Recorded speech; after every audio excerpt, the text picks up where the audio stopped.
Isang high-value drug personality ang tuluyang bumagsak sa kamay ng batas matapos ang ikinasang bypass operation ng mga otoridad sa Santiago City. Ang detalye ng report mula kay Patrolwoman Lainey Lorenzo.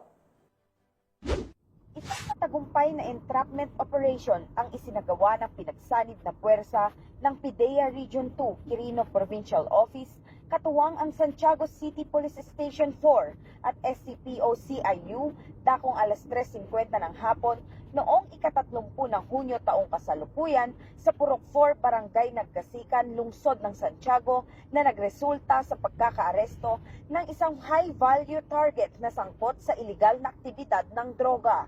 Sa naturang operasyon, nasamsam ng mga otoridad ang humigit kumulang 600 grams ng pinatuyong dahon ng marijuana na may tinatayang halaga ng 8,000 pesos.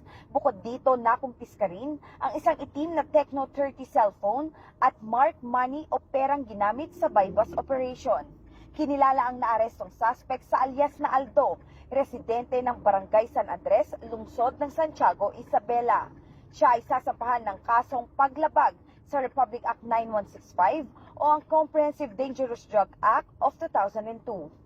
Ang matagumpay na operasyon ay bahagi ng pinaigting na kampanya ng PNP laban sa iligal na droga, alinsunod sa adhikain ng Bagong Pilipinas na magtatatag ng ligtas, maayos at drug-free na mga komunidad. Patuloy ang panawagan sa publiko na makiisa at magsumbong sa mga otoridad ukol sa anumang iligal na aktibidad upang maisulong ang isang makabuluhan at mapayapang pagbabago para sa lahat. Mula dito sa Lambak ng Cagayan, ako ang inyong PNN correspondent, Patrolwoman Lainey Lorenzo, alagad ng batas, tagataguyod ng Balitang Pulis.